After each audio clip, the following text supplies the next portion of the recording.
It's a good one. And it's about the band Skid Row. Okay. And we kind of talked about this a little bit before you jumped on, Joey, but do you know why Skid Row broke up, Joey? Or do you know why they kicked Sebastian Bach out of the band?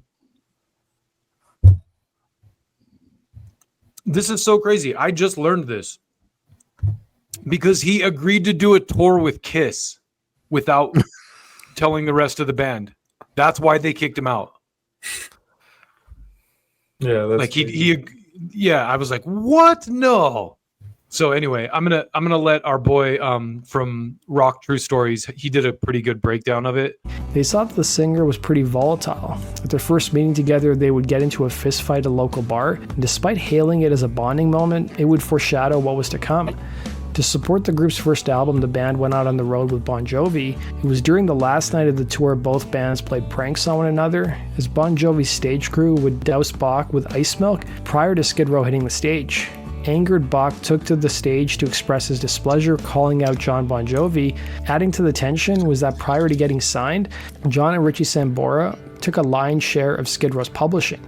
And then while on tour the same year with Aerosmith in what was commonly referred to as the bottle incident, Bach would be hit by a bottle thrown from the audience during a concert in Springfield, Massachusetts. Bach would take the bottle and throw it back into the audience, striking a young female fan who wasn't responsible for throwing the bottle. Bach would then jump into the crowd to fight the person he thought threw the bottle, and it would invite bad press and litigation against the band. Only making matters worse was that Bach was photographed wearing a t-shirt that bared an anti-gay slogan, something Bach claimed a fan gave him, and he would go on to claim Sebastian Bach got canceled for wearing a shirt that said AIDS kills blank dead. Damn. And people were not very happy about it. And then he said that a fan gave it to him and he was just wearing it as a joke. So I guess cover. Yeah. So I guess there's a lot building up to the Kiss thing. Yeah. Never read what the shirt said. He would give an uncomfortable interview to Kurt Loder on MTV where he expressed his regrets over his actions. Rachel Bolan would tell Louder Sound, splitting the little girl's head open, well, it was awful, and it put a huge wedge in the center of the band. That and the t-shirt he wore, some kid had given it to him up in Winnipeg, and he put it on when we were in Los Angeles. I distinctly remember telling him I wouldn't wear that if I were you, but he did it anyways. By that point, stupid shit he was doing almost became sociopathic. He seemed to feel he was above all rules and regulations. The band would return in 1991 with their second album, Slave to the Grind, which debuted at the top of the Billboard charts, making it the heaviest album in history to do so. Despite the newfound success, Bach's outbursts were no different. During the tour to support the album, he would pull down his pants on stage while on tour with Megadeth and Pantera, and wipe his bare bum with a copy of a local newspaper. In the summer of 1991, the band was on the road with Guns N' Roses. I love this guy's Canadian, the Rock True Stories guy, so he's very... Yeah. He doesn't have the gritty American sensibilities that some other people might have. Playing a show at Wembley Stadium, when Bach would read a letter from the city council warning the band not to play the song called Get the F Out. These actions further infuriated his bandmates, and also contributing to the tension was his drug use. The band wouldn't return with an album of new material until 4 years later in 1995 when they put out Subhuman Race. The long layover happened on the advice of the group's manager, who worried about the impact of alternative rock and grunge and what that would do to Skid Row's career. It didn't really matter though. Subhuman Race was a commercial disappointment, and the group's relationship with Bach only deteriorated. I love the stock footage he used there. Relationship with Bach also wanted to take a bigger role in songwriting, something Bolan and Sabo pushed back against. Skid Row was the opening act for Van Halen on their North America leg of their Balance tour in the mid-90s, and they would play a handful of shows in South America as well. Eventually, Bach would leave the band in late 1996 after an argument with Bolan over a disagreement of whether the band should open for Kiss on the reunion tour or not. Bach wanted to open while his bandmates felt they were too big to open for Kiss. Adding to the tension was creative direction over where the band's music should go. Bach would tell legendary rock interviews. So that was the thing that I thought was interesting, that Skid Row, like the other guys in the band were like, no, we don't open for anyone anymore. Yeah. And I was like, really? Like that's kind of fucking... We're bigger than Kiss.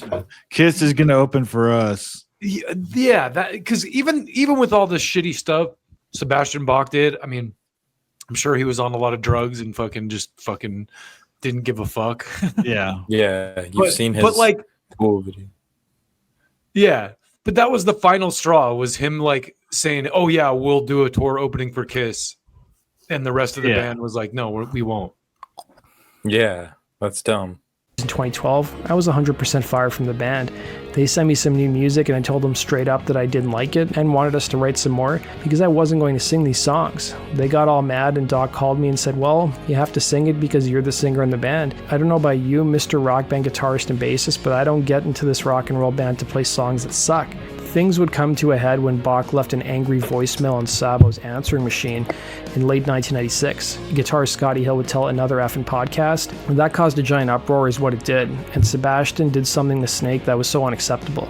He called his house on Thanksgiving and said some horrible things into his answering machine, and Snake says, you know what, we're not going to be in a band with you anymore. There you go, it's as simple as that. So according to Bach too, that message that he left was because they fucking told him that they wouldn't open for Kiss. So he's like, so I called him to let him have it, and he didn't answer. So I just let his answering machine have it. And apparently he was like sitting there with his family, and his kids heard it. Oh, the children!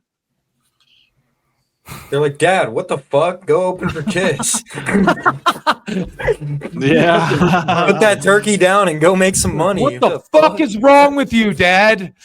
Yeah. Gene Simmons. Metallica Dad- asked you to open for them or some shit. Dad never wears controversial shirts or anything around his kids. So Yeah. Yeah. Skid Row would end up soldiering on with several new singers after Bach's departure, but they haven't been able to recapture their past success. The band has gotten Would be Slave an to the awesome Grind. Slave the Grind, yeah. So I didn't realize till I got older with that album too. My copy didn't have Get the Fuck Out. Oh, Like, really? I got like the Target copy. Oh, okay. Yeah. So I didn't even hear that song until later on. is That's that like the name such a of the great song? I song. don't. Yeah. It's not on Spotify. Yeah, Is it's it a not on great there? song. I don't see it on there. It's got 12 songs. That's from the song. That sound drop. But that's on the Slave to the Grind album. Yeah. Yeah, I don't see it on Spotify. Huh. Interesting. I wonder if it's on. I think it might be on, like, if they put out like a B-side record. Where'd Dryden go? I like his. I like your Sorry, profile photo. I forgot to go into Ethernet and my internet was cutting up, so I was like, let me plug that in real quick. Oh. I'm about to be talking. Well, I thought that was an interesting story, and just because opening for Kiss, but I didn't realize all the other stuff that Sebastian Bach had done building up to that. Also, it's kind of like you're in a rock band, dude. Yeah. Like, oh, he said swear words on my answering machine. Yeah. Yeah. Sorry, What? dude. I loved You can my get up favorite and turn it off, right? I loved when Kiss or Skid Row did this Saturday Night Live. Yeah, oh, And yeah. yeah, that was funny. And Sebastian Bach walking out singing A B C D E F G. Do you want to know what? I have a clip of that. Do you really? Yeah. Are you ready for me? Are you ready for night and night? Then let's go. So, because I don't want to get us copy. Yeah. You know what? I forgot that. Here's the one with Sebastian Bach. A, B, C, D, E, F, G. An H-I, J, K, L, M, N, Q, R, S, T. That cracks me up. Saturday Night Live used to be good. It Yeah. hasn't been good in a long time, in my opinion. But well, Who was that? Was that Adam Sandler that was doing the Axl Rose? yeah, Yeah. yeah. Good old Adam. Good old Sandler. Yeah. It's probably his idea to do that. Fucking Yeah, it was. Yeah. skit. He probably wrote it.